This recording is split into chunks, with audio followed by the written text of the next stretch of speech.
মঞ্চে আসার জন্য আহ্বান জানাচ্ছি সোহেল রহমান, দেশ বরেণ্য নৃত্যশিল্পী ও নৃত্য পরিচালক।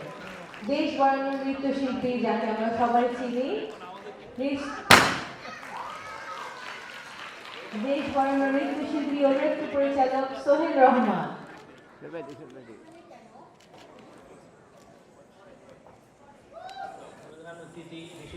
সবাইকে আমার শুভেচ্ছা জানিয়ে আর দর্শকবৃন্দকে আমার ভালোবাসা জানিয়ে কিছু বলছি।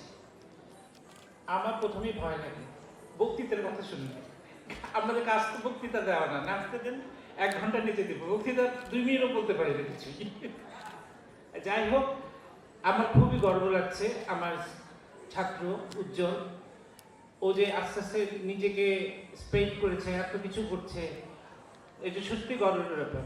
আমি সবসময় দোয়া করি গুরুদের প্রতি ওর যে সম্মান, এইটা সে দেখিয়ে দিয়েছে। আমি চাই এখন যারা স্টুডেন্ট আছো তা তোমরা গুরুদের প্রতি সম্মান এভাবে দেখাবে, তাহলে তোমাদের ভবিষ্যৎ অনেক উজ্জ্বল হবে। আর নৃত্যের সবচেয়ে প্রথম ব্যাপারটা হলো যে প্রোগ্রাম করানো, শিখতে হবে অনেক।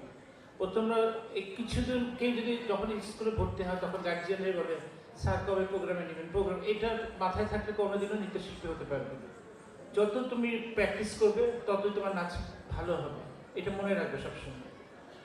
আমি কিছু কথা বলতে পারি না, যেটা বলতে